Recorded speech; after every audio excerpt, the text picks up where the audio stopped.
birthing centers with everything you need for baby, plus birth planners, expert physicians, midwives, and more for you. I'm a Parkview mom. You can be too.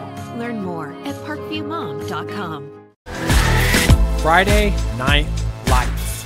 Fort Wayne football from the comfort of your own home, or when you're on the go. The same night the pigskin touches the end zone, or is stopped dead in its tracks. 10 teams, 5 games, one website, SummitCitySports.com. Live stream high school games, score updates, and news hub for all Fort Wayne area athletics. Find us on Facebook, Twitter, YouTube, and SummitCitySports.com. How do you design one of the most advanced ERs in the country? At Parkview, we did it by focusing all our attention on you, the patient, by involving doctors and nurses in the design process, by creating quieter, more private spaces, and by leading the region in heart, stroke, and trauma care. This is not your typical emergency room. It's Parkview. In an emergency, isn't this where you'd rather be? Parkview, your partner in health. Thank you for supporting Summit City Sports. For the last several years, we've provided the Fort Wayne community and beyond with coverage of a variety of sports, thanks to our title sponsorship from Parkview Sports Medicine. Since we began in 2015, our annual budget has covered the cost of videographers and commentators to over 300 plus games each year. New equipment and maintenance of that equipment, along with increased broadcast rights fees from the IHSAA. This season, we're reaching out to friends, families, and local businesses for additional sponsorships and donations. You can help us grow and get coverage to your favorite team or sport. A Summit City Sports sponsorship or donation will help make that happen. We have the goal of bringing fans live stream games of every SAC game we cover.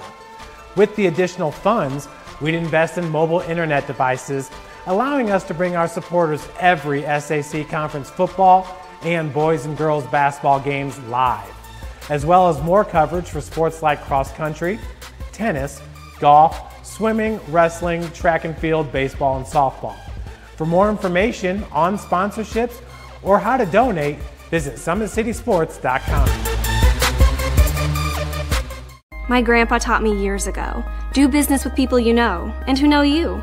That's why I joined Fort Financial Credit Union. Their staff knows I'm busy at college. They set me up with a checking account, a debit card, and an auto loan. With the Fort's mobile app, I can check balances, transfer money, and make my car payment. My grandparents loved doing business with the Fort, and I do too. My future, my family, my Fort.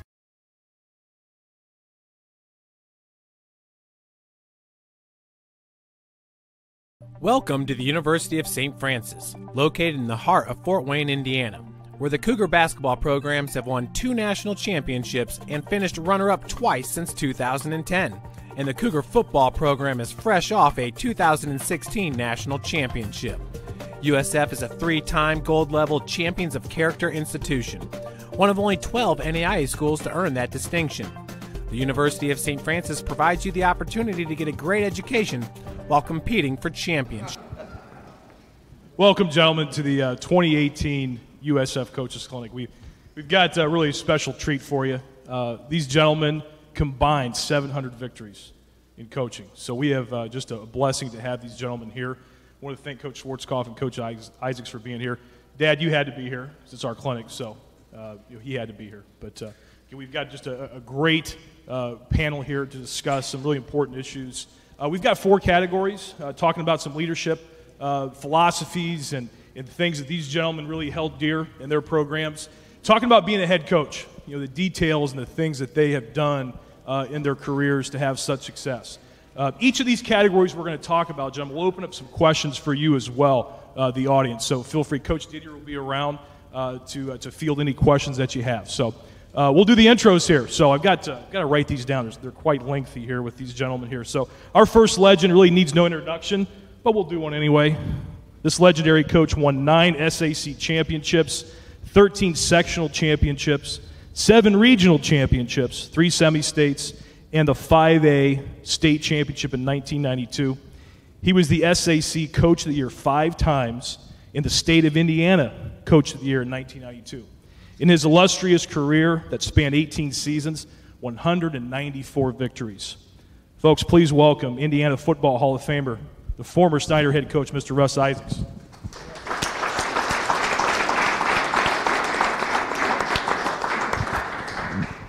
The next gentleman we have here just ended his tremendous 15-year career as the head coach of the Bishop Dwenger Saints. During that time, his Saints won 6 SAC titles, 11 sectionals, 10 regional championships, 5 semi-states, and the 2015 4A state championship. It's strange to say it out loud, but the former head coach of the Bishop Dwenger Saints, Mr. Chris Svarczkopf.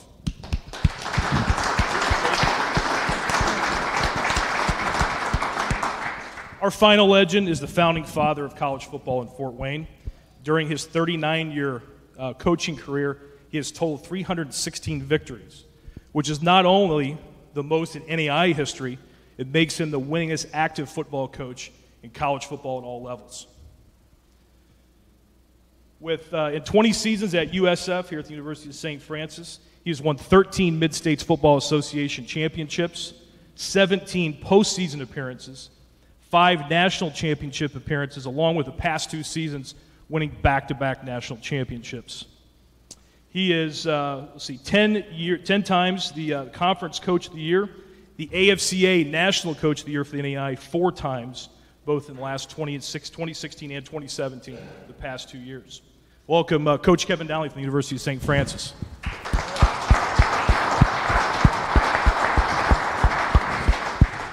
I get to call him Dad, so.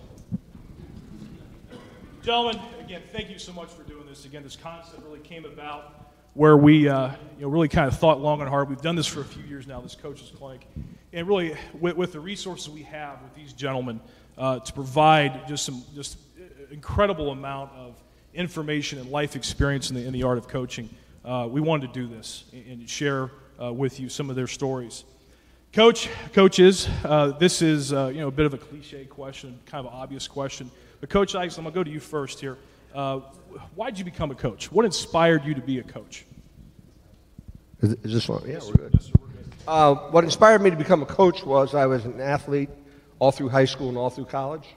And the coaches that I had in high school and college had a great impact on my life.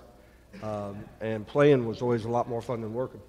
So went into education and started as a wrestling coach and a football coach and gone on from there. Coach Svarczkopf, same question. I was fortunate enough to be the son of a coach, an outstanding, very successful coach. And whenever we went someplace to a game or to a competition of some kind that he took us to often, he always taught me to watch the coaches. Watch how positive they are, watch the successful ones. And so for me, coaching became second nature. It's something I always wanted to do because that's how I was raised. Dad? I'm not sure there was anything else I could do. I grew up in CYO Catholic school system, and you went to class, you were respectful, you put your tie on, you said yes, sister, no, sister. You went to Mass, you played football with humility. And it was ingrained when I was 9, 10 years old. Stayed with me, and it became a way of life. It was like a religion. And there was nothing else that I ever considered. I knew I wanted to be a football coach before I ever played high school football. Got pretty good as a player, went on to college and played. And ended up getting offered a coaching job where I student taught at Westfield High School. That was my first job in 1973. Had a great guy I worked for by the name of Bill Reed, passed away 5 or 6 years ago. And loved the guy dearly and learned a lot from him. And I was there 3 years with him, and then got an opportunity to move to college football. 2 years as an assistant head coach at age 26. So had no idea what I was doing. But that's how I got into it. Yeah, right back at you here. Talk about your longevity in coaching, and talk about at one institution, 20 years now at St. Francis. Well, I came here without a job. They gave me a job. I fell in love with the community of Fort Wayne, very welcoming community. Gave me the opportunity to start a program from scratch. And actually, I turned the job down once. Came here and interviewed. Terry Hepner put my resume in. And the guys from here in town said, this is I always had a dream of starting a program from ground floor. And so he put my name in, and boom, here I am. So 20 years later, why am I here? Fell in love with the Catholic environment, the sisters, the nuns, the community of Fort Wayne. And here I think I really developed a passion for what this is really all about. And that is helping young men become the best they can be, not just a football field, but becoming the best they can be in all phases of their life. Football is a microcosm of life. Our job to teach how to overcome adverse circumstances, develop character. Yeah, we want to win football games, we all do. But longevity, I fell in love with the place. I fell in love with our kids. I fell in love with the community, and I'm home here. Coach Svarczkopf? You mentioned two words that came to my mind, family, love. I've been at two schools for a long period of time. Fort Wayne Northside High School was where I got my first taste of coaching high school football. And Mr. Dwayne Brown, athletic director, Dan Howe, principal, Dale Dorfler, head coach, Myron Dickerson, head coach that I worked under. It was family. Our families were together. We socialized together. The school had a tremendous family atmosphere, and that's why I wanted to stay so long. We lived in the district. It was a great place to live and coach, and it was family. The opportunity came to go to Bishop Dwenger. Have been there for nearly as long as I was at North, and the same thing. There, family atmosphere, community that you love. But in this particular case, the difference was I got to share that with my family, because my family, my wife is a parent in the school, and the kids all attended there. So we stay at these places because of love and the family atmosphere that we have there. Coach Isaac, can you talk about your longevity at Snyder? I'm in my 41st year at Snyder, which sounds like a long time, but Coach Bush is in his 49th. Is that right? Coach Bush, Russ Bush, who I've coached with my entire time, is in his 49th year. So when I start bragging about I've been here a long time, he just tells me to shut the hell up. It hasn't been that long. But my first year out of college, I was at Tippecanoe Valley High School. And interestingly enough, I coached at Akron Middle School. And one of the guys that I coached at Akron Middle School is here tonight. And Ron and I were talking about the fact that that 42 years ago went real quick. So I never had any desire to leave Snyder. I'm so fortunate to work with wonderful teachers, administrators, coaches, kids. I really never had any desire to go anyplace else. Coach Svarczkopf, again, you mentioned your father, being an influence in your life with your leadership. Is there anyone else in your life that really made an impact on you to be a leader, to become a leader? Well, I was one of three boys. My older brother was a big influence on me. He was very active in athletics. He was very active in the scouting movement, which was a big part of our family, and leadership and scouting was something that it goes hand in hand. He's a parish priest now. My younger brother was a coach and a teacher and still is. But as we look at our lives and who are the most important ones in our lives, of course, it was the coaches, the ones that inspired you. But there's one man in my life that was not a coach, but he was a tremendous individual, and his name was Joe Brand, and he was our scout master at Troop 400 in Indianapolis. And I don't know if any of you have had the opportunity to go through scouting like we did in the old days, but when we'd show up for a troop meeting on a Wednesday night, there'd be 100 kids there, and that man taught us how to fish and how to track and how to camp and how to cook and how to canoe and how to hike. And he was a man's man, and he was a man of integrity, and he was organized, and I love that man. And he was one of the biggest inspirations in my life. Dad, an influence in your life? Well, the guy that I probably admired most was when I was playing CYO football, a guy by the name of Bob Shea. He was a retired Marine drill sergeant, tough guy, learned a lot. Going through high school and college, I really didn't have a mentor coach. I had a good guy I worked for right out of college in Westfield, Indiana. I got to work for him 3 years.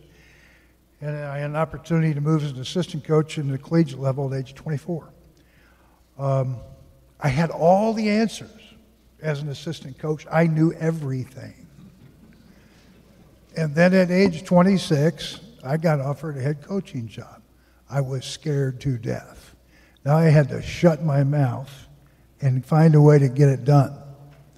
I went out and I knocked on everybody's door to try to pick their brain to find out what the heck I was supposed to do. I was going to clinics all over. I went to a clinic in Chicago, and I grabbed Bill Yeoman from University of Houston after a clinic speech, and I'm in talking split back veer, him eating chicken gumbo in his socks, and that was my first guy I talked to. But I've had great opportunity because I didn't know, and I wanted to learn from the best. I've studied with guys like Bill Yeoman, Hayden Fry, Woody Hayes, Bo Schembechler, Eddie Robinson, Bobby Bowden. I've sought them out, and guys are good enough to give you time. I was telling Coach Ike before one of the greatest experiences I had in my life. 30 years old, head coach, Georgetown College in Kentucky. I call Woody Hayes. I'm from Ohio. He'd already gotten fired. His office was in the corner of the old military science building in Columbus, Ohio. So I called, secretary answered, made an appointment. I get to go talk to Woody. Maybe I'll get an hour from the state of Ohio. I thought this was a big deal. Go over. I spent 3 days talking football with Woody Hayes and didn't draw a play. It was about relationships, players, coaches, alumni, administration, media, which is one of my favorites too, and learned a lot of football. Actually stayed at the guy's house for 2 nights. And then it went right on. And it's amazing. The guys had opened the door and said, yeah, we'll talk football. I got a couple hours with Bo, so I root for the Scarlet and Gray instead of the guys from Maize and Blue. But it was a great opportunity to talk with guys like that. So anyway, I'm done now. Coaches, can you share with us your leadership style? And Coach Isaac's going to start with you because I think you had a very unique style. I got to coach against you a couple times as a young coach, and I tell you what, that was a big, big shadow you cast on that sideline at Snyder High School. And you're an intense coach. You could just tell you were very, very intense. Could you talk about your leadership style? Well, interestingly enough, our staff has studied leadership for many years now.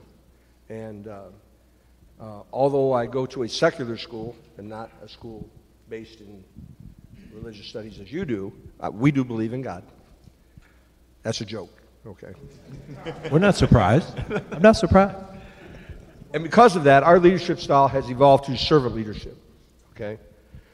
And that is not to say that we are not afraid to make a tough decision or to hold high standards or to have great expectations of the young men. But our job is to help them, as Coach Donley said so well, be able to live a better life when they leave our program. So they are always first in all that we do. In regards to our coaching staff, it's the same way. I'm a firm believer in that I'll coach one position, the other guys coach the other positions, it's their job to get the guys prepared to play that position. My job was to help coach the offensive line. So servant leadership is the basis of all that we do. Coach Svarczkopf, your leadership style. Similar in the fact of when you become a coach, you become a servant. I walked in tonight behind Coach Summers. Coach Summers, where are you? Coach Summers, there he is. And on the back of his sweatshirt there, it says Coach Summers, Coach. That title, when someone calls you coach, it's a tremendous honor, and I hope all of you appreciate that. And there's a certain pride that you take in being called a coach. And if we look at the strict definition, the Old English definition of what a coach is, it's a vehicle or a method to take a person from one place to another, like the old stagecoach or the coach and four, a vehicle to take you from one place to another that you couldn't get on your own. So a coach is a person that, as Coach Donley said, helps you get to be the very best person that you can be. And to be a servant is the most very important part of that. You're not only a servant to your players, you're a servant to your assistants. In answer to the first part of your question, what type of leadership style did you use? We study leadership as well, and the consultative leader is probably the best description to use. And that's where you get all the opinions that you possibly can from your staff before you make a decision, and then you make it and you're the one that has to live with it. But at least they've had the opportunity to be heard. And a lot of the staff that worked with me are very, very loyal, and they could say a lot of things about me, I'm sure, but one of the things they could probably never say is at least we didn't get a chance to be heard. And that's extremely important in anything that's necessary to be successful as a team.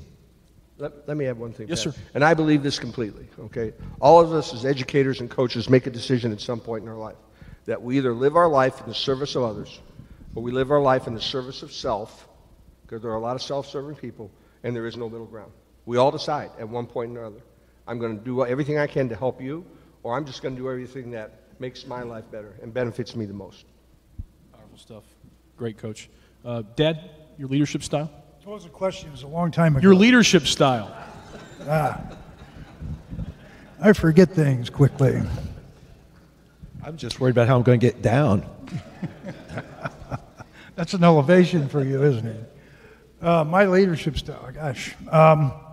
First of all, to me, what we do is the most honorable profession there is.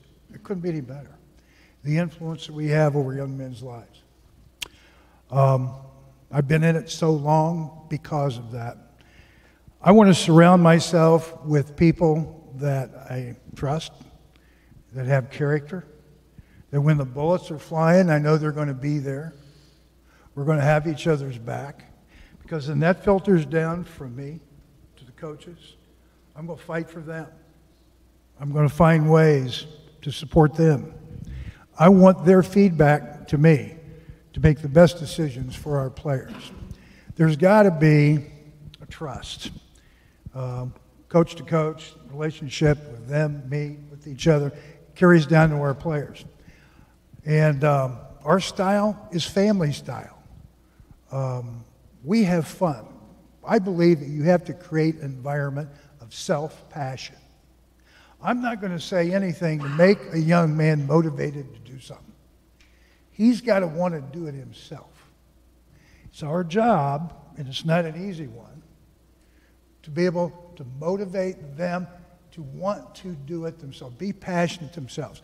We want to create a culture here that I really want to be the best. I'm passionate about being the best, not only winning football games, national championships, but I want to be the best in everything I do.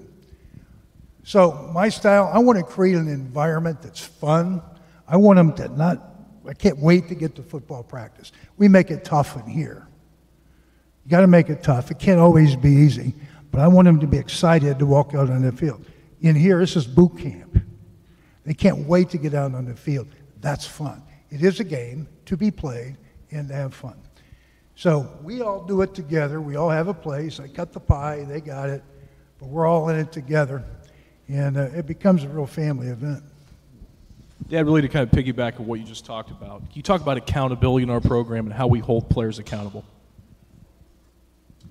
Well, they got to know what they're responsible for. We tell our guys, obey the laws of the land, obey the laws of the school, do what we tell you to do.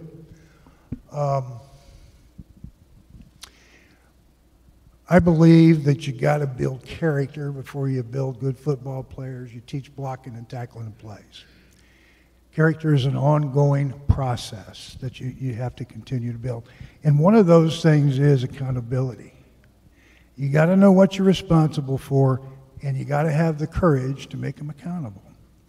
Well, we have family discussion. We don't hold too much back. We'll talk about issues that we have like a family dinner.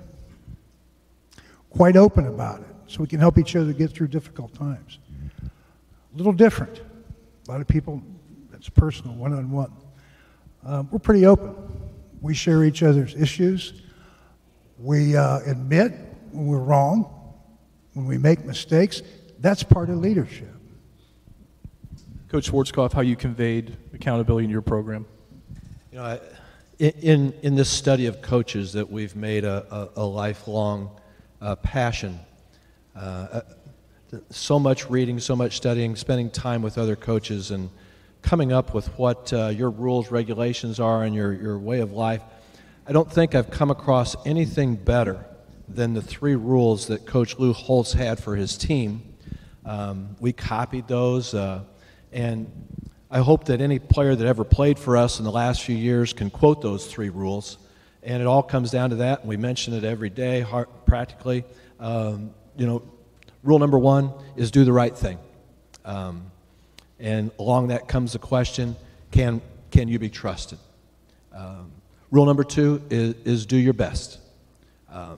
Do the best you can, all the time, in the classroom, in every practice, do the best you can.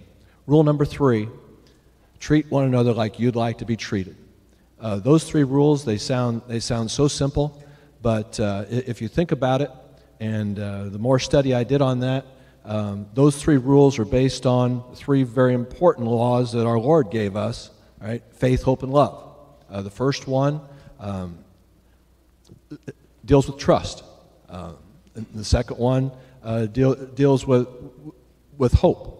And the second one deals with charity. So those 3 are the ones that we held all our teams accountable for. And at times, there are guys that break all 3. You know, call him in the office and said, what are our 3 rules? And he'd be able to tell you what the 3 rules are. You know, do the right thing, do the best you can, treat others the way you'd like to be treated. And I said, how many did you just break? All 3. You know, so accountability, I don't think it gets much simpler than that, but at its heart, much truer than that. Coach Isaacs?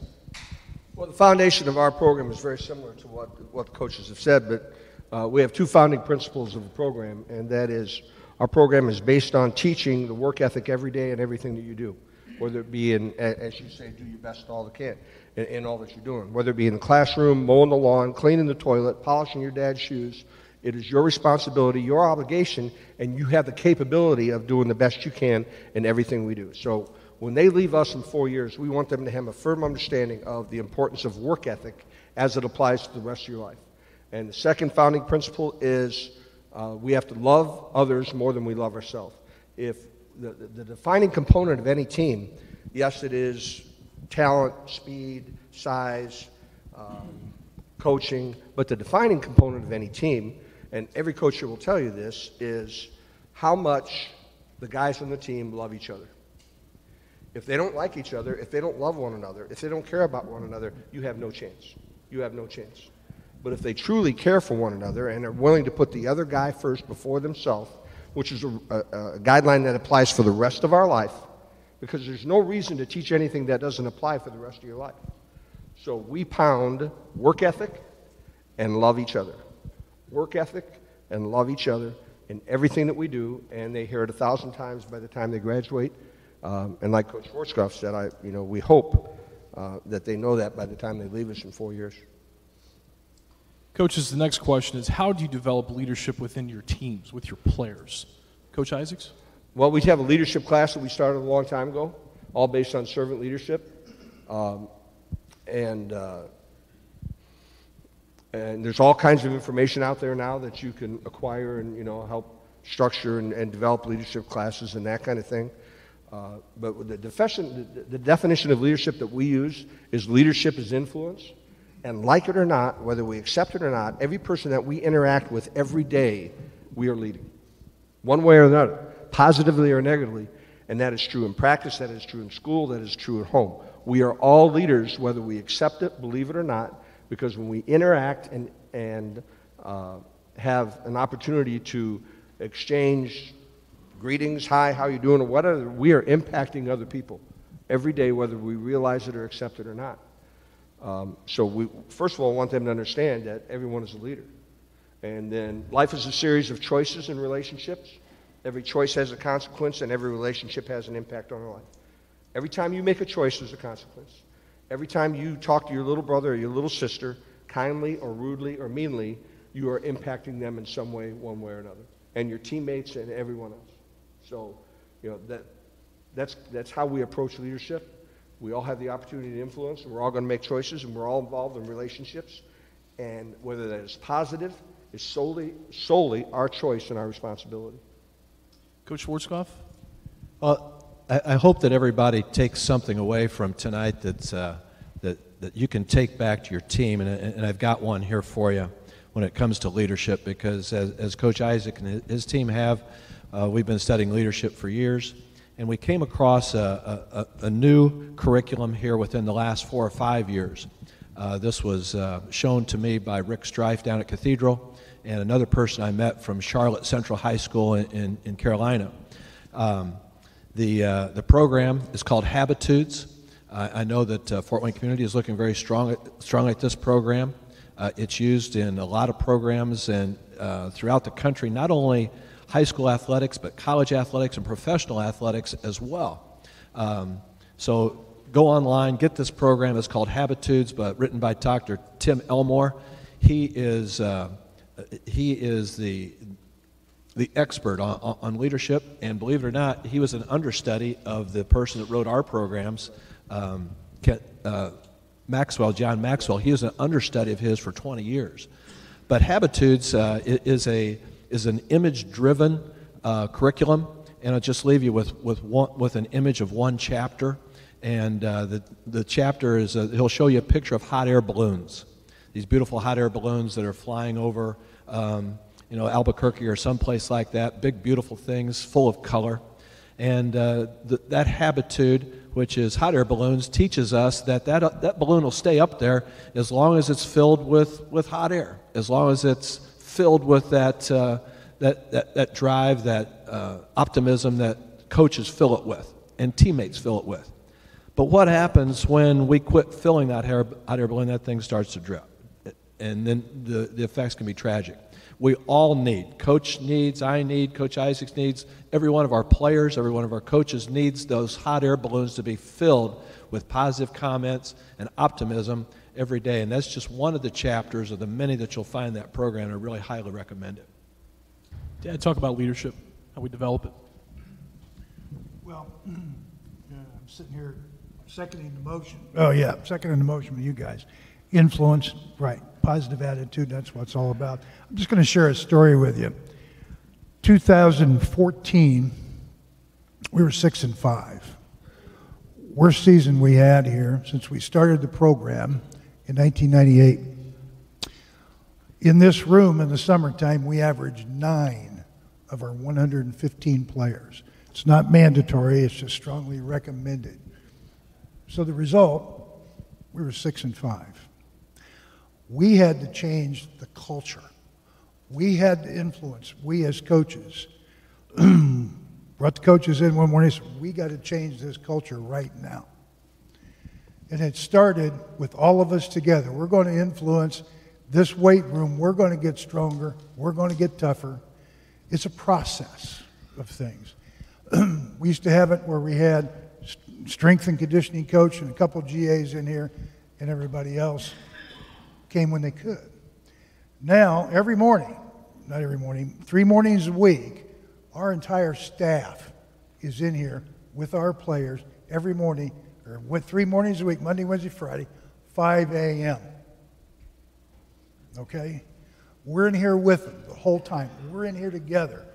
It's not easy. It is boot camp. Getting up every day and doing it. But the process goes from the boot camp to the spring practice to the uplifting, and it's all together. And then by the time you get out on the field, the next process is preseason camp, game week, day-to-day practicing. And by the time you get through the process of all being together here, you're changing the culture that you're all doing it together. You're uplifting through the tough times, the difficult times. We're influencing. It's about influence. It's about positive attitude. Dealing with adversity and tough times together, positive influence, positive attitude, maximum effort is the only thing that's acceptable. And we make people accountable for that and that only. We ended up winning the conference the next year, lost in the semifinals. Next 2 years, we won it. So came out pretty well. We're still getting up 5 a.m. Coach Didier, I want to open up the floor for any questions, coaches, on anything dealing with leadership, anything at all in the crowd. Coaches, this is about you guys. So if there's anything, like Coach Svarczkopf has said, the goal of this is for all of you to be able to take something, whether that's as a coach or as a man, at the end of the night, that's going to better yourself. So if there's any burning questions on leadership that you have, before we move on to talking about each one of their head coaching paths and hurdles and opportunities that they've had as head coaches. Anything on leadership anyone wants to talk about a little further? We must have done a great job with the questions here. So, yes, sir. Yeah. Go ahead, Coach Ricky. I just, what about, I mean, we've put so much on our seniors, and sometimes we have that senior class that isn't quite what we'd like to see it. What are you doing with your sophomores and juniors that you know are going to have to step into a role? I'm talking about off-season. And what kind of leadership roles do you try to encourage them to attain that who are not seniors? You need to talk about Cam Smith. Well, I've got a lot of them like that. I've had kids. We had a great quarterback, best quarterback, national player of the year, best quarterback I've ever coached graduate. And people say, well, that's got to be your number one concern going into 2018, and it's not. My biggest concern was, who's going to be our leaders? So I've had kids come in that have been on the fence of being high maintenance, even though they were talented players, and come into me and say, what can I do to be on the leadership council? What can I do to be involved? And it's about self first. These are, we'll take sophomores and juniors and put them on team leadership council. But it's about taking care of yourself and doing things right so that you're influencing people by what you do instead of what you say. I've had people say leaders are born, leaders are made.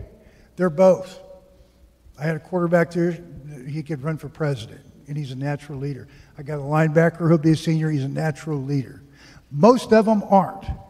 I have a 595 rule, a philosophy. 5% of the people in the world make things happen.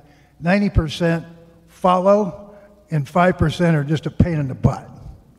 And you got to choose where you're going to be.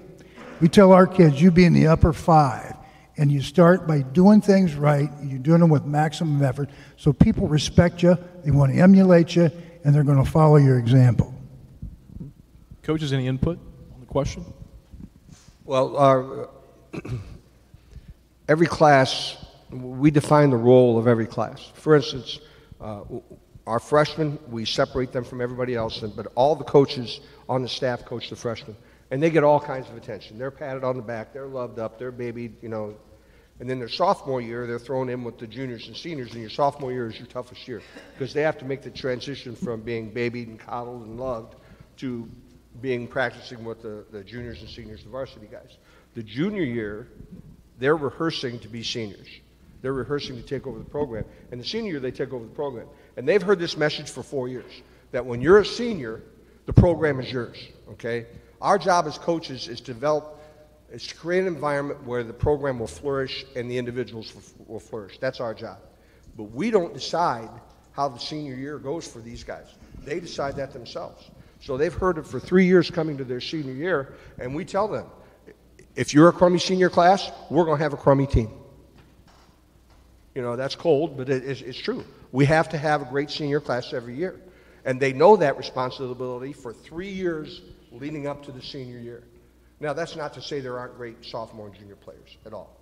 But the guys that run the locker room had better be the senior class. Coach Svarczkopf? I found you don't have to be a senior or a captain to lead. There's some guys that just have that charisma. Charisma is a certain magnetism that if this young man walks into the room or he steps up into your huddle, they'll follow this guy, whether he follows them the right way or follows them the wrong way. So that's one thing I've learned is that I agree 100% with what both coaches here have said. But one thing we've found too is that you don't have to be a senior to lead. Coaches, that concludes our leadership portion of our discussion tonight. We're going to get into the head coaching questions, specifically to the head coaches. Coaches, the first question here is how we deal with parents. It's a touchy subject, as we all know. How do you, Coach D, handle parents and really convey to them their role within the program? We'll start with you, Dad. Well, I think it's different what you guys have in high school and what I have. But I started out in high school. My first 3 years, I couldn't wait to get out. They were nuts. They're ripping the other kids. They're ripping the coaches, ripping every play. So that's one thing I've enjoyed about getting to college, but it's still present. About 4 or 5 years ago, we had a parent who would get a little liquored up, make a real jerk of himself, embarrassing his son, and quite loud and boisterous, and criticizing other players and coaches and me, which I finally just called him and I said, it's got to stop. You got to change your ways. You're embarrassing your son, or you're not going to ever come back in a home game again. Well, you can't do that. And I said, watch me. But it started something that we started doing every year. We have a parent meeting. We have all the parents together, and we tell them their role. Their role is to support every guy that puts on a silver helmet. You cheer for him. You go crazy for him, even though I know you love your son and you want your son to be great and do well. You got to be a team person. And this is your role. Your son's on scholarship. It's a privilege for him to be here. You support him. You never come to me about playing time. That's his job. You got financial problems, you got family problems, you got any kind of problems, but not about playing time. Sit right here in this room, one next door. Every last Sunday of June, we have that meeting with parents. And your role is to be the 12th man. Away games, we have more people on the road than the home teams. Daytona Beach, we had every parent, every family member, half of Fort Wayne. We had a great support group. We had twice as many as the other team last 2 years. And it's a real factor. It is a real factor, and they take pride in that. Our parents are the 12th man. Coach Svarczkopf? You know, when I was lucky enough to be named head coach at Bishop Dwenger to follow the legendary Andy Johns, by the way, who should be sitting here. You know, one of my family members found out about this presentation, and he said, I can understand the other two, Dad, but why isn't Andy up there or Matt Lindsay or somebody else like that? I said, well, thank you very much. But one of the things that I did was I went to 3 people when I first found out I was going to be the head coach, 3 people who I highly respected in what they did, and asked them a number of different questions. And first of all, they were gracious enough to let me ask the questions. And I asked Russ if he'd meet with me, and I asked Matt Lindsay if he would meet with me, and I asked Dean Dorfler, 3 guys who had just done tremendous jobs at their school. And one of the most important questions I asked was parents. And each one of them had a different level of participation by the parents, which was encouraged. But the one that has helped me the most was one of them suggested that within reason, have your parents do as much as they possibly can. Like Coach Donley, make sure they know what the limits are, but let them do as much as they can because they will be a tremendous asset for you. So our parents have done the pregame meal for our team on Fridays. I want to mention something about that in just a second. They have done the cookout after home games, which is a great thing. We're always worried about what kids do after games. At Bishop Dwenger, after a home game, the parents put on a cookout, and the parents are there to supervise these kids until midnight, until it's time to go home, because they all want to stick around campus and go to the cookout that the parents put on. They do a tremendous job with the awards and taking care of the assistant coaches and all that. So, I was able to pick those ideas up from the coaches that I met with earlier. We moved the Thursday night meal that the parents love to prepare so much to a game day meal at 3 p.m., and it really changed our fortunes in the way we played in the fourth quarter. So if the parents know what their role is, like you say, they're the 12th one, and a great teaching tool for you, for the other coaches, is an organization called the Positive Coaches Alliance. The Positive Coaches Alliance tells the players what their role is, the coaches what their role is, and what the parents' role is in no uncertain terms, with a document that they sign that says, I'm going to be part of this. And so it's been a great thing to have the parents part of our program. Coach Isaacs, how you handle parents? First thing you have to understand is parents lose all perspective when it comes to their children. Okay? They go nuts. And Coach Svarczkopf did not tell you what I told him. Okay? I was trying to be nice. He did not tell you. What I told him was, don't turn your back on them because they will stab you in the back. That's what I told him. Correct? Along those lines, yes. Yeah. We have open door policy. We invite parents to come to practice, spend time with us, watch what you're doing. We hide nothing. We hide absolutely nothing, okay? But I never make a friend of a parent until the kid graduates. I'm cordial, I'm respectful, I'm professional, I'm appropriate, but I am not going to be your friend, okay? Because at times we have conflicting interests. And until those conflicting interests are gone, we will be appropriate, professional, kind, respectful, but we will not be friends. And that's the truth. Coaches, we want to go into your practice structures. We have the unique panel here with a public school coach, a private school coach, and a college coach. Talk about your practice structure. I know, Coach Isaacs, you were big on the two-platoon at Snyder High School.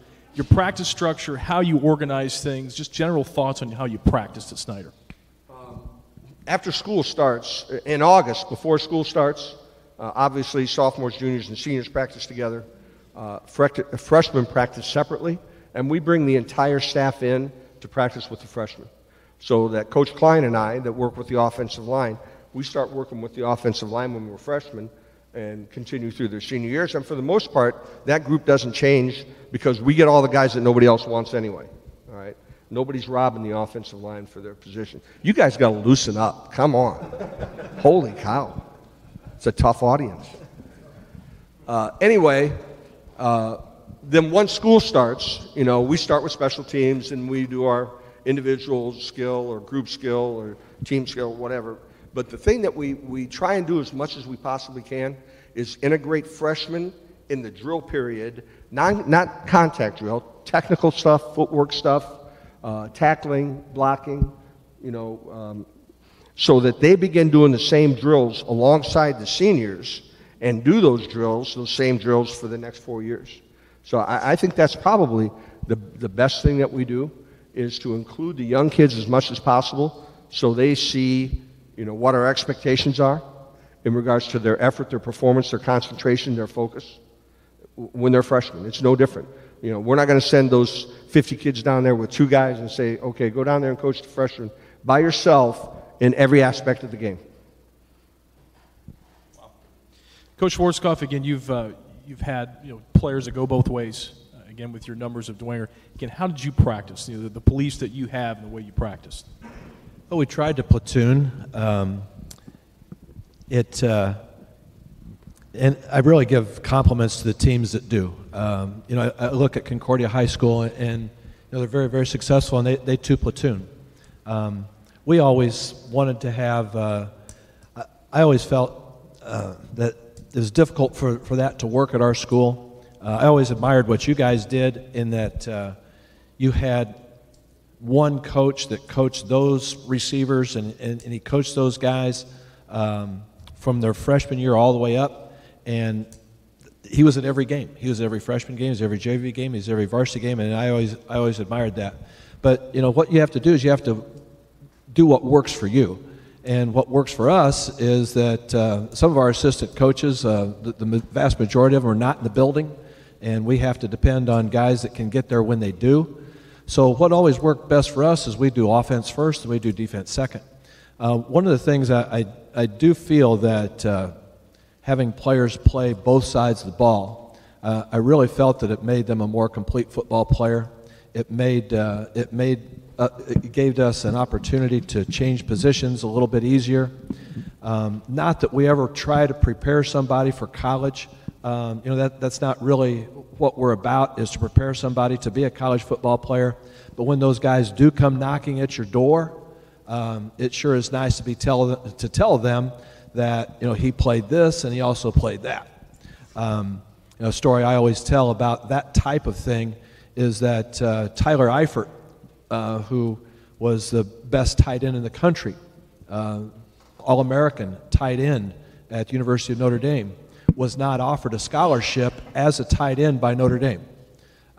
They were full at tight end at that point. They had two other guys, and so what happened was we made a call and said, could you please take a look at the film again and look at his defense? He's a pretty good defensive player. They took a look, they invited him up to camp and offered Tyler a scholarship as an athlete. And as his career moved on, you know, the rest is history. So, you know, that worked for us. You know, we tried different things, but over the time, because our defensive coaches had their careers and they'd get there a certain time, defense was always the second part of practice and offense was always the first. Not that you only came to half the practice, but if you come to all of it, we'd certainly use you. But that always worked best for us. Dad, our practice structure and how we do things? Well, we obviously two platoon. We pretty much specifically recruit a position for good athletes. But I tell you one thing I'm going to share with you is I learned the very first year I was a head coach. Every day we're going to pad up and we're going to go outside and we're going to get tougher. We're going to execute. We're going to work our defensive schemes. And we're totally two platooning. And we were physical. We got after it. And I never will forget a homecoming ball game. I look up and I've got 13 starters that were not dressed because we really practiced well. We got better, but we weren't able to play by Saturday.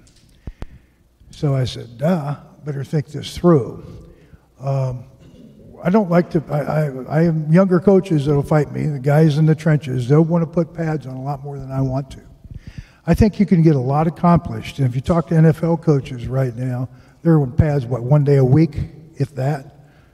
And our rules are coming down. Pads are coming off. You're not going to be able to practice in 2 consecutive days in pads. And I think it makes sense. You got to keep the body fresh so that when it's time to strap up and play the game, you do it. Now, our practice days, we totally two platoon, and we practice no more than 100 minutes. We have a clock out here on the scoreboard, and we'll go in time periods, usually have 10 minutes. We have a couple 5-minute periods that are quick, individual type things. We even have a special team circuit of 5 minutes. And when that horn blows, they have 15 seconds to turn and sprint and get to the next one. It's all within that 100 minutes of practice time. Whether it be full pads or unpadded. We don't go pro gear. We go full pads so there's no indecision, or we take the pads off and helmets only. I like to have a couple days during a regular game week of no pads and one practice. I'll give in half the time. Coaches came up with a phrase here, millennial distractions. Today's day and age, there's a lot of distractions out there. Typical peer pressures with players. I know we've seen it at the college level, players getting addicted to video games, social media distractions. How did you in your careers, high school coaches here first, deal with distractions?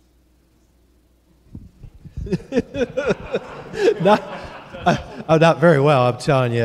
My day job is Dean of Students, and we're dealing with this, as you know. It's an illness of our time. We're all bombarded by emails and social messages, and it is a headache. So I don't know what all the answers are. I certainly know that there are ways to deal with it.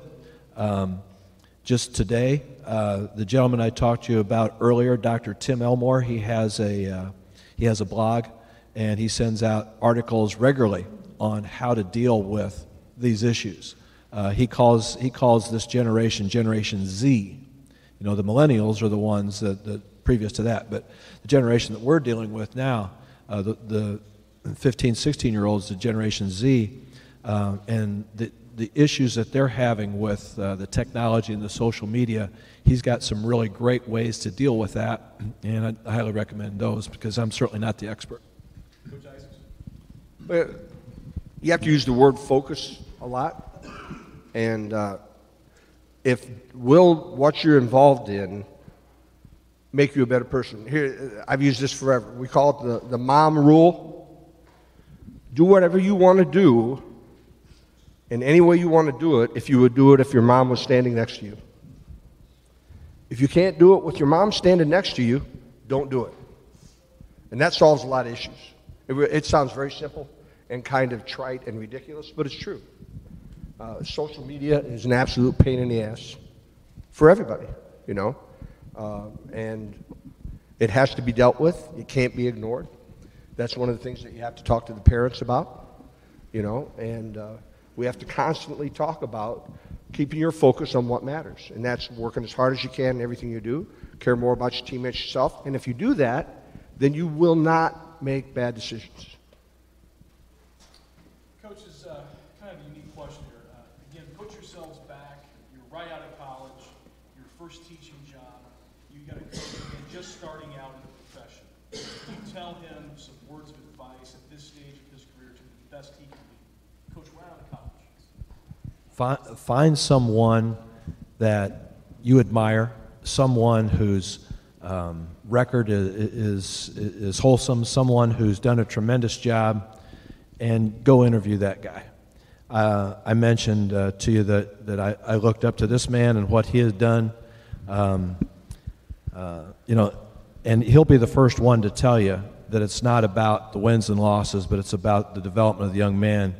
But I don't think anybody, when it comes to wins and losses, will ever have the winning percentage in the state of Indiana that he's had. Do you have what that is? Is it 82% or something? 82%. Nobody's even close. And so find somebody that can be a mentor for you. I went here. I went to the other two I mentioned. And then the best there is in the country is right here in front of you. I spent, I don't know how many practices that you let me come to, how many little coaching clinics you put on for me and my staff here. I was a pain because I was in your huddle all the time with my 3x5 cards drawing up the plays that you were doing, and I'd go up to a kid and say, what was that formation that you just ran? Oh, okay, I'm going to write that down. What did X do? And he didn't mind. And this would be during practice in the spring. I think that's what you have to do. If you want to be successful, find the best and learn from them. Coach Isaacs? Yeah, Coach Donley talked about all the great coaches that he spent time with, and I was very fortunate my first year out of college to be able to work 1 year with Charlie Smith, God rest his soul. And the guys that know Charlie Smith was at Tippecanoe Valley, won a state championship there, and I've never been around a man that had more passion than he did. Then I got to work with Dean Fast and Mike Hawley, and I got to know Al Herrence and Bob Bridge. And I can't tell, my philosophy of coaching is all of their philosophies combined. So that, like Coach said, he hit it right on the head. The best thing you can do is find guys that know what they're doing, pick their brain, hang out with them, and talk to them as much as you can, and emulate, you know, as much as you can from what they're doing. So, you know, Coach Herons, Coach Bridge, Coach Hawley, Coach Fast, God rest his soul, Coach Arnold, Coach Bush, all of those guys contributed to my coaching philosophy and helped me become a coach. I know, Dad, you were talking. I'm sorry, Coach. Well, I remember once we were eliminated from the tournament early, and I was head coach, and I asked Russ if I could come over and watch practice. And the great ones, they don't mind. You know, it's a fraternity. He had nothing to hide. He never did. And I was so impressed by what I saw. I was so impressed by everything in the program that I learned a great deal that way. So I want to thank you for what you did for me that day, and Coach, thank you for what you've done for us too. I know, Dad, you were touching on the moments with, you know, Woody Hayes and Bo Schembechler and those coaches. Anything else, again, for that coach just starting out like you were at 26 as a first-time head coach? Listen first. Don't think about the next syllable that's coming out of your mouth. Really listen. Think about it before you speak. Seek out the best. It's amazing who'll respond and sit down and give you time and talk to you. I'm a young kid, 26, 28, 30 years old, and I'm having some of the best college football coaches in history. Give me a day, 2, 3 days. Seek out. You have to.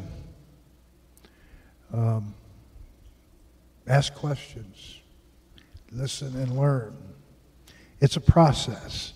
It just doesn't come overnight. Young coaches, put yourself in the head coaching position. What would be important to you if you were the head coach and an assistant? What would it be? My mama taught me at a very young age. I just noticed I started paying Social Security when I was 14 years old.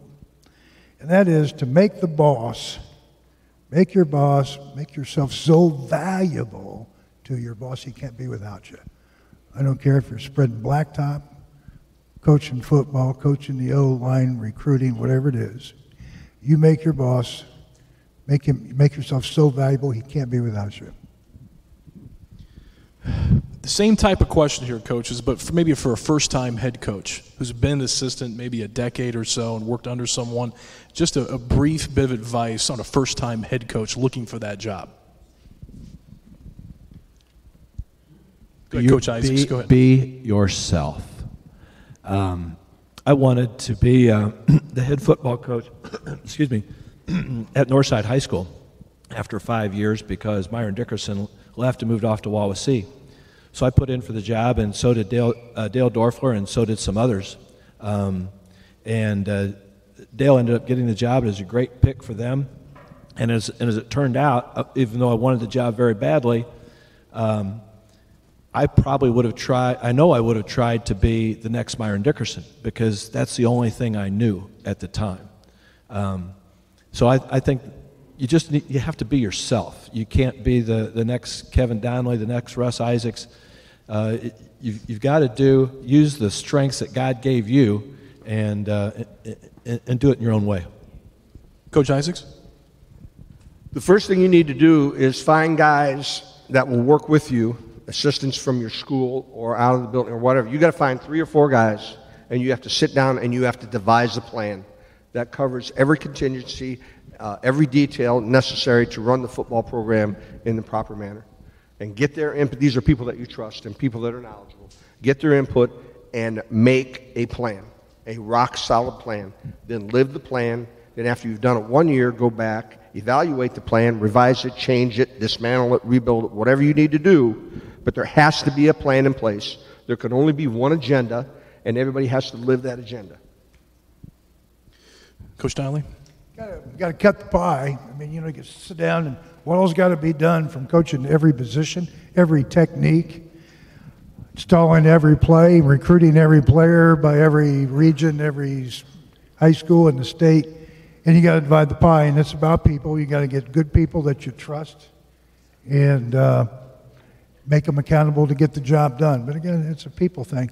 I think in success, whether it be coaching or any business, is about relationships with people, being organized, know what's got to get done, assign it, and make it happen. Are we done? No. My microphone. Dead microphone. Sorry about that. Started, Coach. Mine turned red, so I think I was done. No, yours is good. Coach Svarczkopf's need to be replaced. Are you done? I forgot what I was talking about. Yes, coaches will open up the floor to specific to the head coaching role. Any questions? Go ahead, Coach. Just out of curiosity, before the game you meet with Russ. He has all been around a long time. From where you were when you started to where you are now with your credentials, do you find your conversation with Russ differently now than when you started before the game? Do I get to go? Yeah, go ahead. Anybody. I've never had a 15-yard penalty in 39 seasons. I view officials like weather. You have no control over it. Don't worry about it. Don't worry about things you don't have control of. We had an hour conference call in our conference yesterday. Coaches griping about poor officiating. It's always been bad. There's always going to be things that we disagree with, and that you can't do anything about it. That's my take on it. Be cordial, be nice. If you're right, you know you're right, let them know it, they won't flag you. If you're wrong, shut up and go to the next play. Coach, anything on the question? Well, I was a high school and a college wrestler, and I thought if there's any sport that I could officiate well, it'd be high school wrestling. So I gave it a try for a number of years. My father was a well-known high school wrestling official. You remember him? And so I thought I'd give that a go. And boy, I did it long enough to find out that I was average at best. So I realized that in the sport that I was the most proficient, I was only an average referee at best. So criticizing referees was something that I tried to stay away from because I knew I wasn't any good to start with. I've had some incidents I'm not real proud of as far as complaining about a call here or there. But I will tell you one short story that is on your point. We're playing a game one time, and just a horrible call was made against us. It was a pass interference, and it was blatantly the poorest call I've ever seen in my life. So our bench exploded. Our coaches are all over this poor guy, and he's ready to throw all of us out. And I walked down, and I just looked at him like this, and he knew. The official knew. I didn't have to say anything. He came up later in the game, and he said, this is later, and he says, Coach, he says, I think I blew that interference call back there. And I said, I tell you what, I've blown 4 or 5 already, so don't worry about it. And he thought that was pretty funny, and we didn't have a bad call from him, not only the rest of that night, but the rest of his career. So, there's, when it comes to officials, I will really miss that part of it. I'll miss talking with them before the games. There's a lot of those guys I really have come to know and enjoy as friends. And it's part of the camaraderie of high school football around here is some of those guys. Coach Isaacs, anything? Well, Chris mentioned that he was a high school wrestling official, and he was far better than he's given himself credit for. But one of the best things I did was I officiated high school wrestling for 25 years. And it taught me to keep my mouth shut, because when I was officiating wrestling, the more you're on my ass, the least likely you are to get a call. Because officials are human, and they don't want to hear people ragging on them and chewing on them and yelling at them. And so it really doesn't do any good.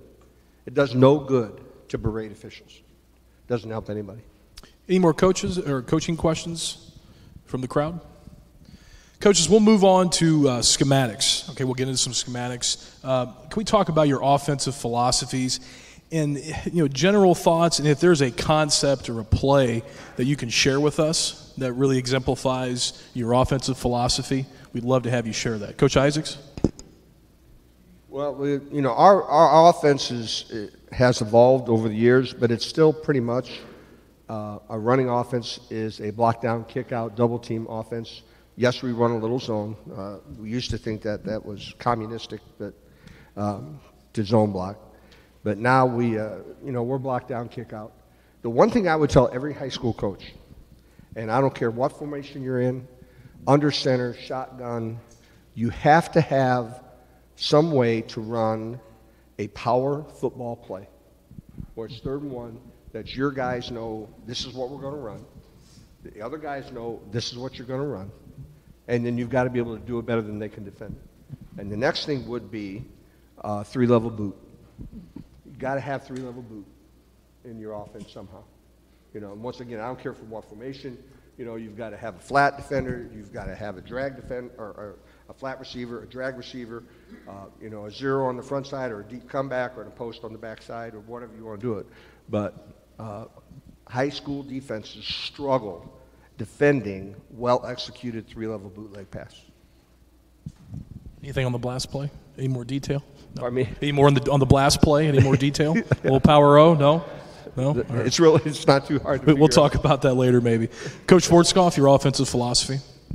You mentioned before the Yeoman split back veer offense. And when we were the very best that we had been in a period of years, that was our offense. What I enjoyed about the split back veer offense, the triple option, is that the signature play, the true outside veer, is a play that has to be defended at 3 different spots, and the play can change as it progresses. It is a running attack. So you're controlling the line, you're controlling the ball, but at the same time, we don't have to have a line that can overpower people. There's usually a double team at the point of attack, which involves a read. It's a tricky offense. It requires an awful lot of practice, a tremendous amount of practice. But we found that there weren't too many teams that ran it or ran it well. So it was difficult for other teams to defend in a week what we would do all day, all year. There are some compliments to it, the inside trap play, of course, and play action. But that was my favorite, and the one that always seemed to be part of Dwenger offense for the past 16, 17 years was some type of option. Dan? Well, my first offense was split back veer from Bill Yeoman, and probably took me 15 years into it, where I came up with a very scientific offensive theory. Go where they ain't, not where they is. Try to control the majority of the alignment of the defense by your alignment. If they're going to play one safety, go vertical. Get a 2-on-1 fast break. If they're going to play 2 high, if they're going to play a 5 box, run it down their throat. If they're going to play a lot of roll on you, play act the heck out of them. We were a great play action team this year. People had to bring 3rd-level defenders down to stop our tailback. So come on down, baby, because we're going to go right behind you. So go where they ain't, not where they is. Coaches, any offensive questions specifically from the crowd? Oh, come on. Somebody has to have one. Hey, how do you run freeze fullback? You're a funny man. Can't give away too many secrets, right? Any questions, coaches, offensive philosophy, or any type of concept or anything at all? We'll move on to go ahead, Coach. Yeah, I have an offensive question. So, Coach D, you changed styles. Coach Ike, you seem to have stuck with the same style.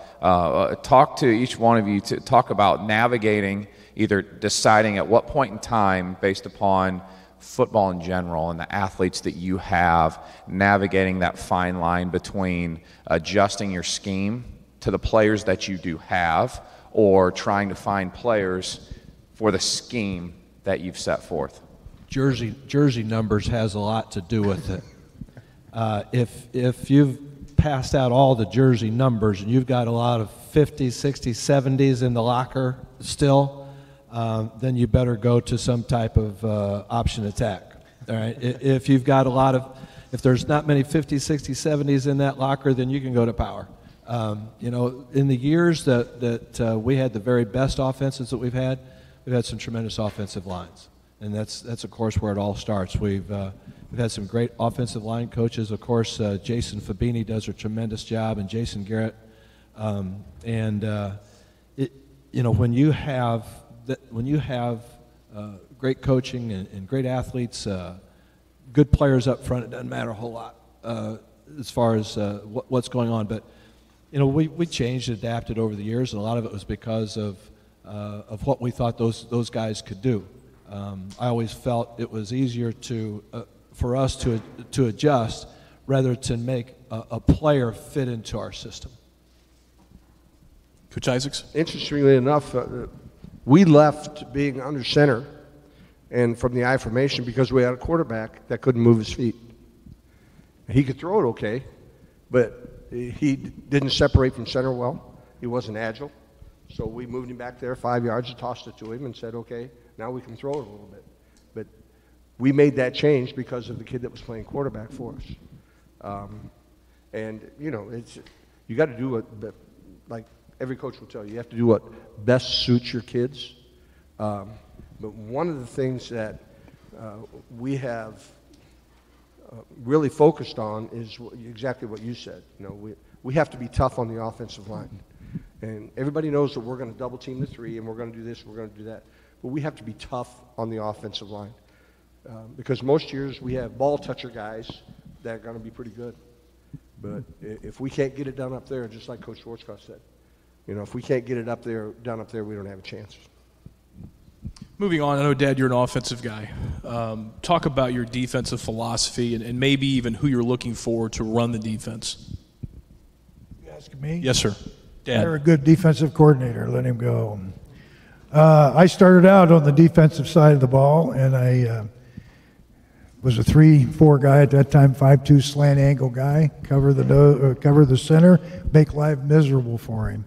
I know we're multiple concept now, but I was always an odd front guy, believed in it. Did it with big guys. We had a guy who's 6'5", 330 pounds this year. I've done it with guys 5'9", 185 that were 4'6", running around people. But I think if you make life miserable for the guy snapping the ball, you're going to have a pretty effective defense. If you're strong in the middle, offensively and defensively, and you start defensively by making that center have a long night, you get a chance to be pretty good. Coach Svarczkopf? Defensively, just sticklers for fundamentals. Fundamentals on defense can never, ever be overlooked. Every single day, alignment, stance, eyes, read, movement, pursuit. One thing about pursuit is, this is a great picture for you, and that is the whistle blows to end a play. 1,001, 1,002, there needs to be 11 guys in the picture. You hold your hand up like this, like you're taking a snapshot. You need to see all 11 of you.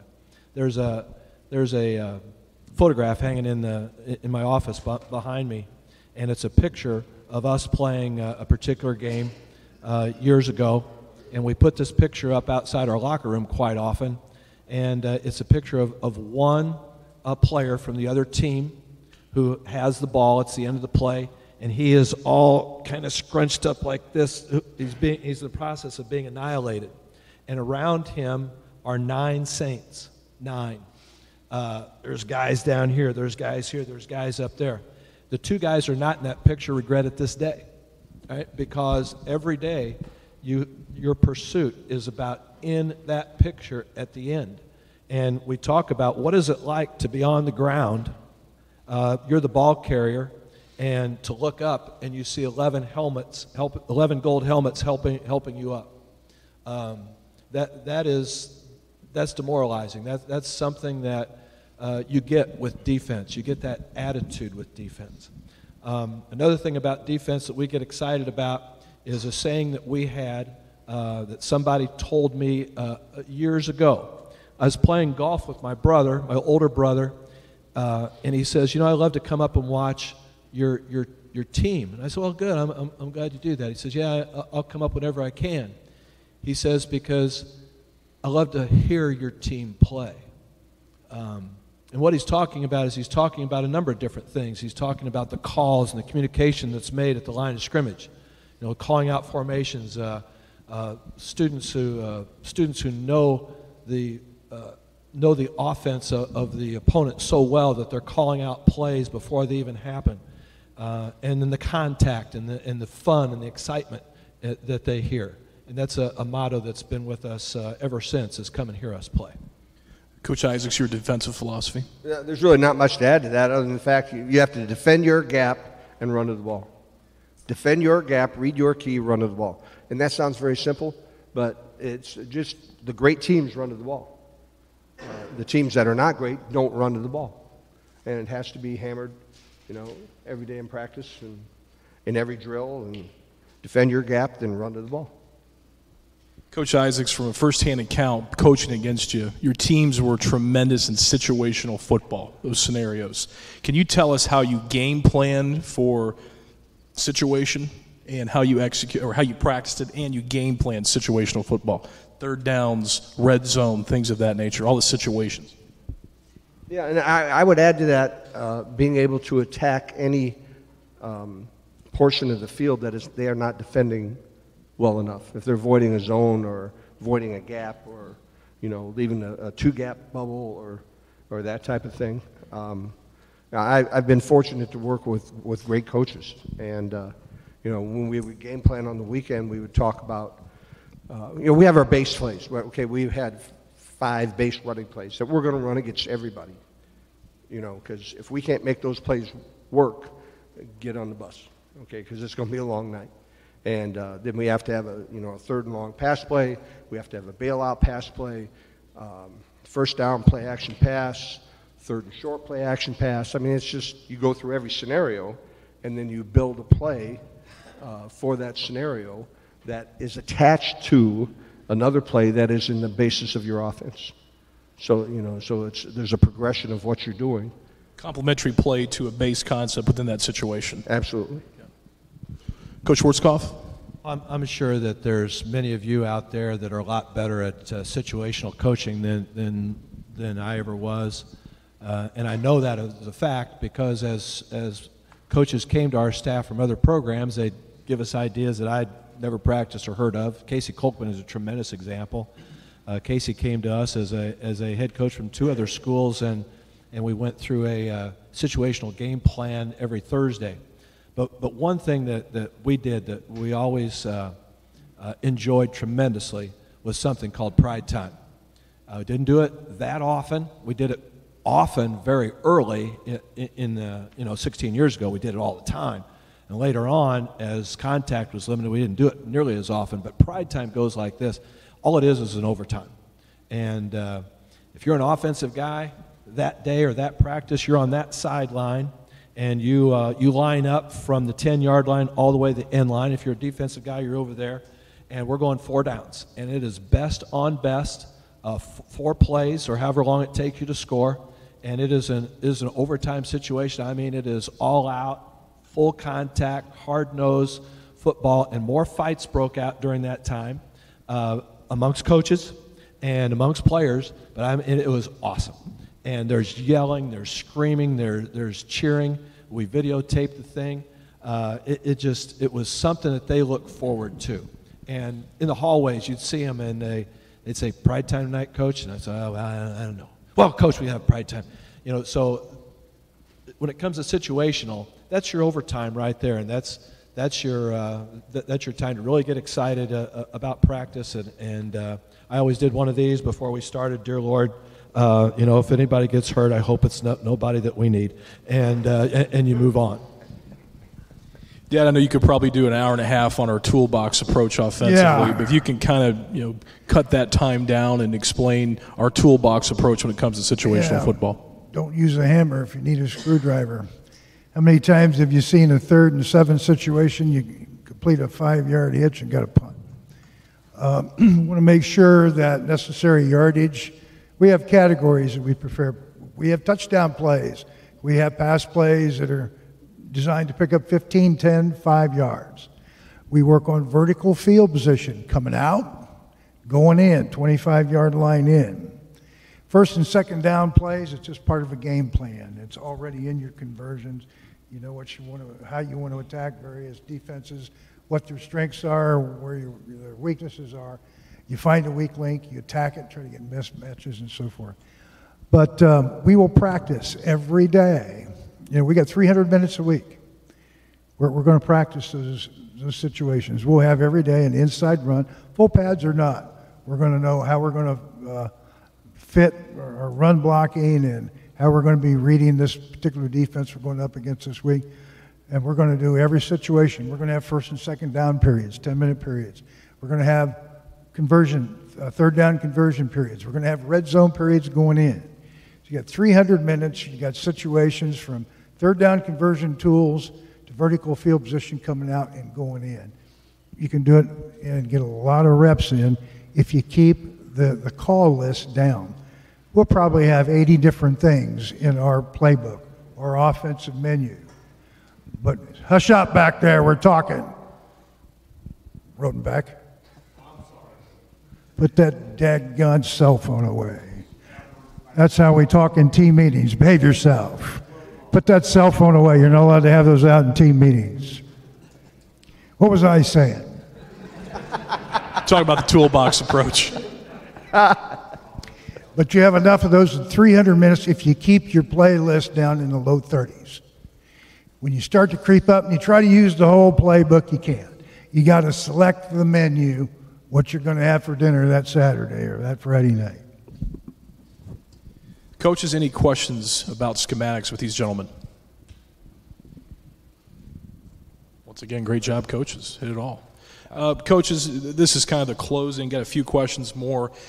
Talk to us about a specific player or maybe one of your teams in your career that really had a special impact on you, and you can share that story with us.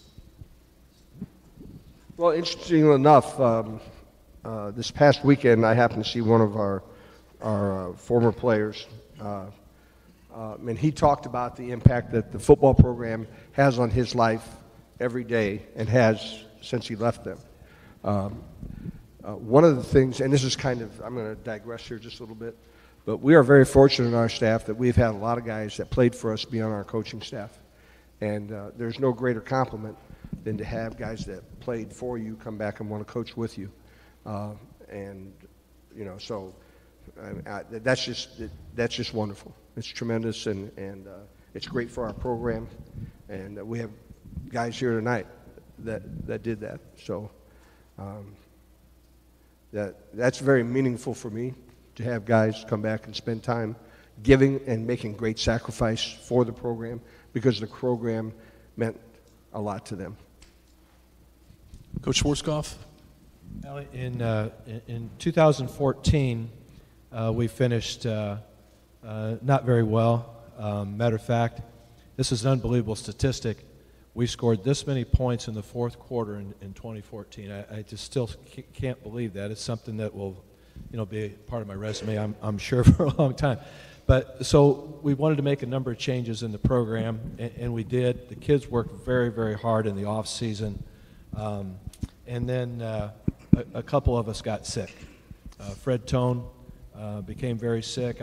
I became sick, and it was apparent that I wasn't going to be able to go on, perform the duties that needed to be done, and so the school was faced with, we need to find somebody in the interim. And thank God that already on our staff was just a tremendous coach, a tremendous person in Ernie Bodrab. And because of his experience as a head coach, he just moved right in. He changed a number of things which really needed to be changed. And did a phenomenal job, and so did those guys. They were servant leaders. They were young men of perseverance.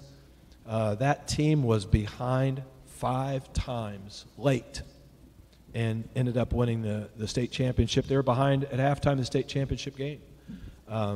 They dedicated that season to Fred, and that particular season, that particular year, Ernie Bodrab, I see John Eppert's here tonight, the staff, what they did, the parents, how they came together is one of the most incredible and emotional stories that'll always be part of my life. Coach, again, I've had the pleasure of recruiting Bishop Dwenger for over a decade, and I know Coach Svarczkopf is one of the most modest men I've ever been around, and really compliments his staff. And I'll tell you this gentleman went through a lot in 2015, but you were involved, Coach. I know you want to give credit, and Coach Bodrab and the staff did a phenomenal job, but this gentleman really fought through some difficult times and did an unbelievable job. But people notice, Coach. And I'm a recruiter, and I got to see it firsthand that you were definitely involved, even through a tough, health battle. So I want to give you credit for that, Coach, a little more than you give yourself, certainly. Coach D, you going to give me a turn? Yes, sir. Okay. Obviously, 3 national championship teams are something pretty special that you remember the rest of your life. We've had a number of wonderful players through the years that. And I think, Russ, you mentioned it, the relationships and experience that these kids have playing in a football program and then carrying on to later life. I know we've got a coaching tree right now. Since I started coaching, first head coaching job in 1978, always allowed guys that want to get into coaching to get a chance, whether it's volunteer, whether it's graduate assistant, student assistant, whatever. We've got 60-some former players that started that way. They're either now college or pro coaches. Got a lot of guys that have been in this program. They're very successful in business. I got a guy who's a bestseller author, a guy that's a speaker nationally, Chris Hogan from a 91 national championship team with Dave Ramsey. And for it to see the successes of players that have gone through your program, that you have put them in. I had a call from Chris Hogan a couple of weeks ago. He said, Coach, I've been filling my bucket for years. We've got to get together and do some things together. And it's about people, again, seeing what they do long after they leave you. I have some individual questions here, and Coach Svarczkopf, will start with you. Those that don't know, Coach Svarczkopf has a large family. Coach, how did you balance your family with your children and even your grandkids with football? I didn't do any balancing at all. My wife, Jane, she did it all. I know how many years I've been coaching because it's the same number of years I've been married. I played high school football at Cathedral in Indianapolis, and there was our varsity practice was over, and the JV game had just been over, and we were an all-boys school, and my wife, she went to an all-girls Catholic school. So I see this young lady on the sideline. She'd come with some other girls to watch the JV game, and I asked my buddy, I said, God, who's that? And he said, it's Jane Eckhart, Chrissy Schwartz. He goes, you got no chance. She's way out of your league. And so at that point, that's the one that I would hope that would be the one. And she has been, and she's been a great help through these 40 years. She has unselfishly been a head coach's wife. She's the one that's done the balancing.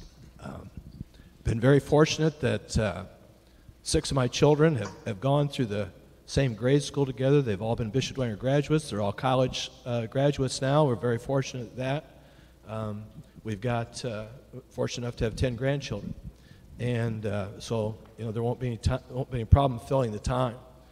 But I read a book by Chuck Pagano that was written when he had cancer, and someone gave it to me to read when I had cancer.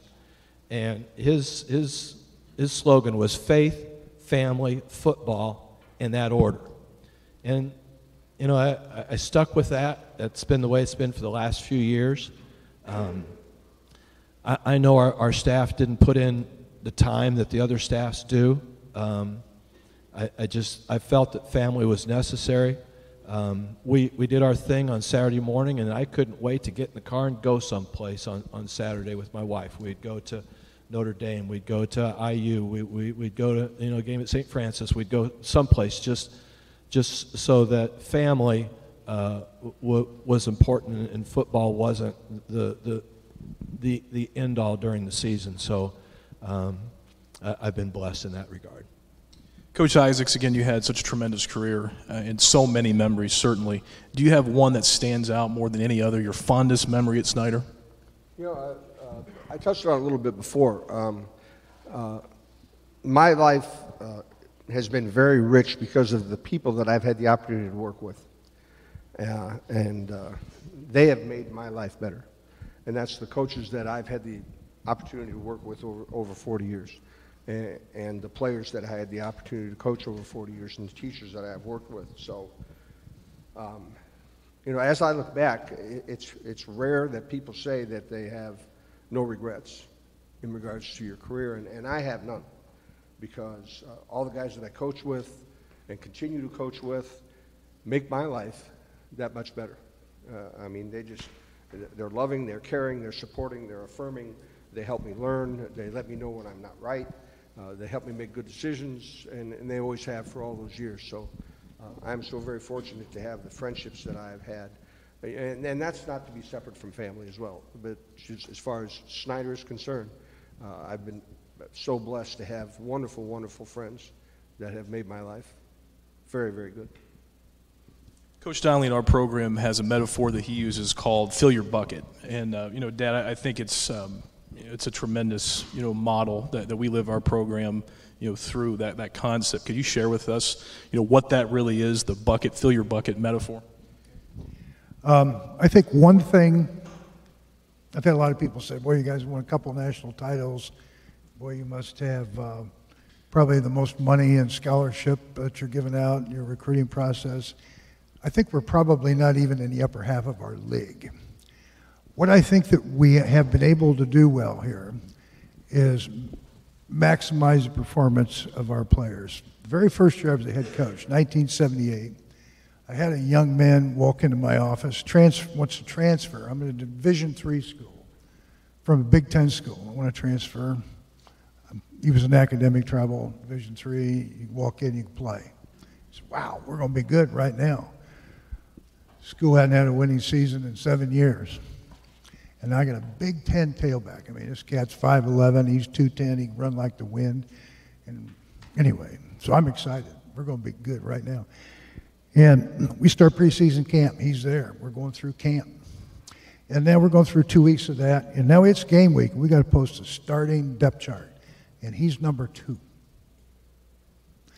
I had a guy from Sheridan, Indiana, 5'7", 145 pounds, that ran a 5 flat, named Mikey, who was the number 1 tailback.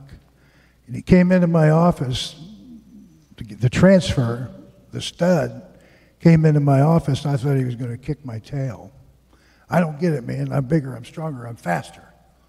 And I'm not the starting tailback. And I said, because you're never on time. I've picked up your playbook a dozen times. Half the practice time you're in the training room. You don't do anything unless the ball's in your hand. And I used a bucket. And there was a glass on my desk. I said, little Mikey over here, he's got this tiny little potential, but his bucket's overflowing. You got this big, huge potential. You do nothing to fill it. So I've used that throughout my 39 years of doing this, because potential means nothing unless it's fulfilled. So we started this really strong after we were 6-5. After the first national title, inside that ring is bucket filled. Because our kids want to work on filling that bucket with CPR. Character plus process takes care of result. You really don't have control of result. The only thing you have control of is doing the best you can do.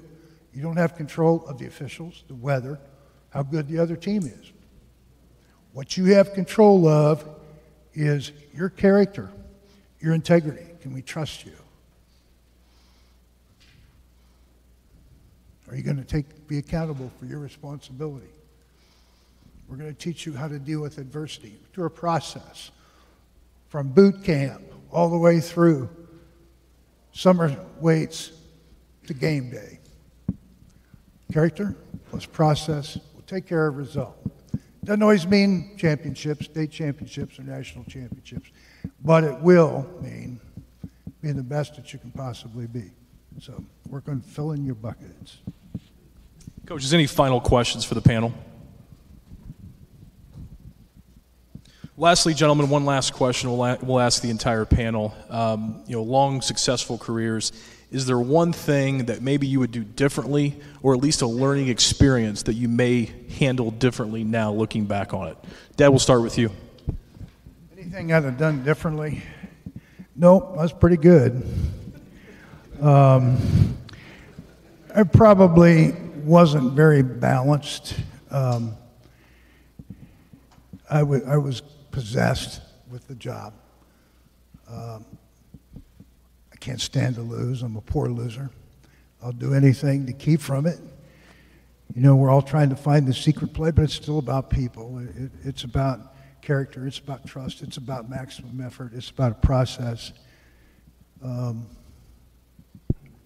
But I probably wish I could have balanced it. Why I've got family around me.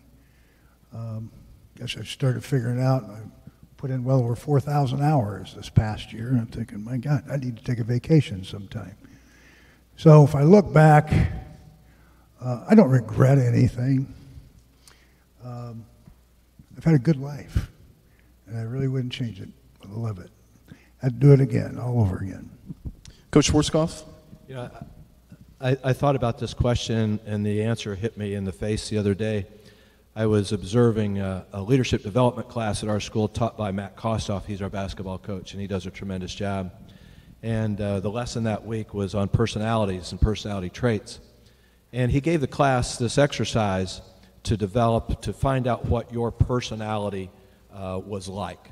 And it was a number of aptitude questions, And you've probably seen this before, the personality test that says you're either this kind of person or that. And there are 4 different kinds of personalities that came out, although he was very cautious to tell the students at the beginning that nobody is solely this type of personality. Well, the lesson went on, and I found it, and I took the personality test in the 5 minutes it takes to answer the 20 questions, and you go fill in all the dots and everything, and I was a gold person. That's the color personality that I was, very, very rigid, very structured, black and white, that type of thing. And all the students in the class, they were all orange. And I thought to myself, no wonder that it's difficult for us to get some points across, because we're trying to teach and coach in the same way that we were taught and coached, and kids aren't the same anymore. Got a lot of orange people out there, and I'm trying to teach them like they're just me, like they're gold. So in answer to your question, if there's anything that I would do differently now, if I was to start all over, it would be to do a personality test on not only all your players, but do them on your staff and find out what it is that motivates them. What is it that they love to do? What is the best way for them to learn? What is it that they don't like? What's a way that you don't want to talk to those people? And that was a great lesson for me, and I just think, man, I wish I would have known that and done that 15, 20 years ago. Coach Isaacs, floor is yours.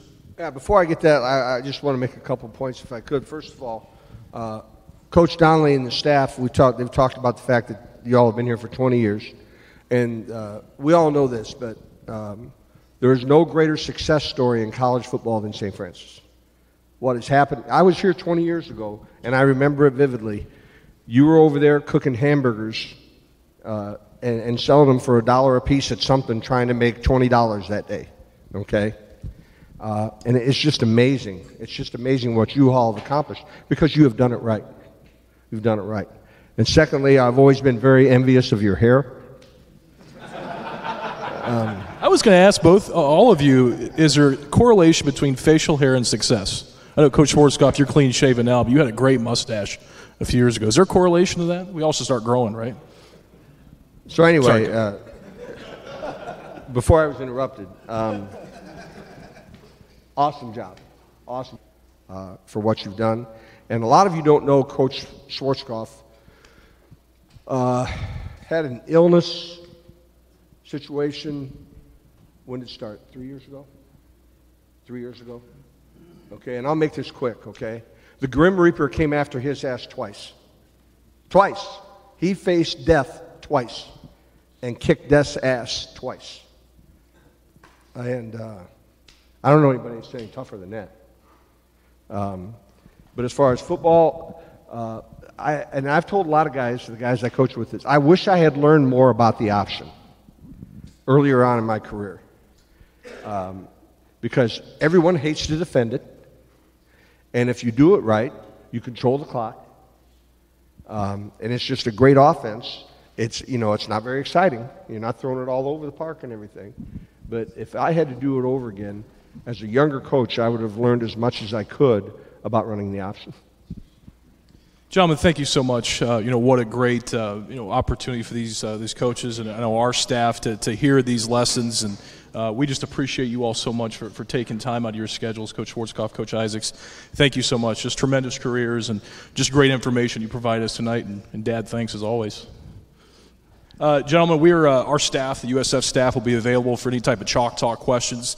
We'll be kind of scattered throughout this room, so feel free to enjoy. There's some more refreshments, I believe, and again, we'll start chalk talk Q&A here in a few minutes. So if you want one more time to give these gentlemen a round of applause.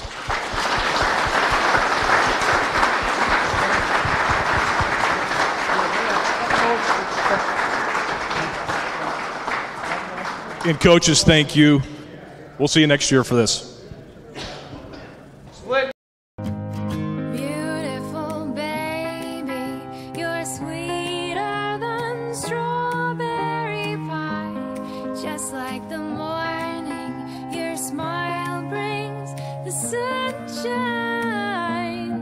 The Parkview Family Birthing Centers, with everything you need for baby, plus birth planners, expert physicians, midwives, and more for you. I'm a Parkview mom. You can be too. Learn more at parkviewmom.com. Friday Night Lights. Fort Wayne football from the comfort of your own home, or when you're on the go. The same night the pigskin touches the end zone, or is stopped dead in its tracks. 10 teams, 5 games, one website, SummitCitySports.com. Live stream high school games, score updates, and news hub for all Fort Wayne area athletics. Find us on Facebook, Twitter, YouTube, and SummitCitySports.com. How do you design one of the most advanced ERs in the country? At Parkview, we did it by focusing all our attention on you, the patient, by involving doctors and nurses in the design process, by creating quieter, more private spaces, and by leading the region in heart, stroke, and trauma care. This is not your typical emergency room. It's Parkview. In an emergency, isn't this where you'd rather be? Parkview, your partner in health. Thank you for supporting Summit City Sports. For the last several years, we've provided the Fort Wayne community and beyond with coverage of a variety of sports, thanks to our title sponsorship from Parkview Sports Medicine. Since we began in 2015, our annual budget has covered the cost of videographers and commentators to over 300 plus games each year. New equipment and maintenance of that equipment, along with increased broadcast rights fees from the IHSAA.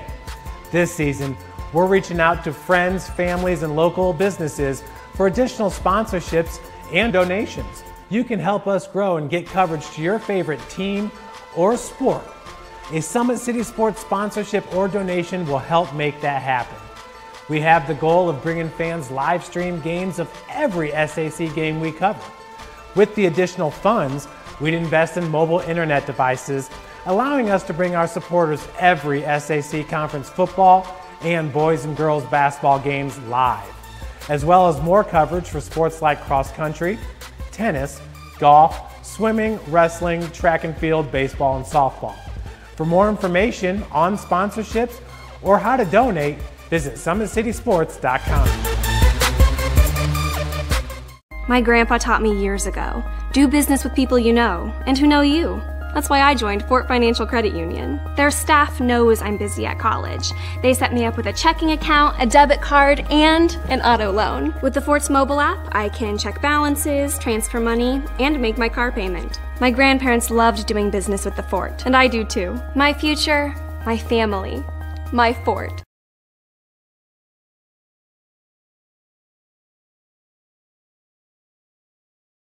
Welcome to the University of St. Francis, located in the heart of Fort Wayne, Indiana, where the Cougar basketball programs have won 2 national championships and finished runner-up twice since 2010. And the Cougar football program is fresh off a 2016 national championship. USF is a 3-time gold-level Champions of Character institution, one of only 12 NAIA schools to earn that distinction. The University of St. Francis provides you the opportunity to get a great education while competing for championships.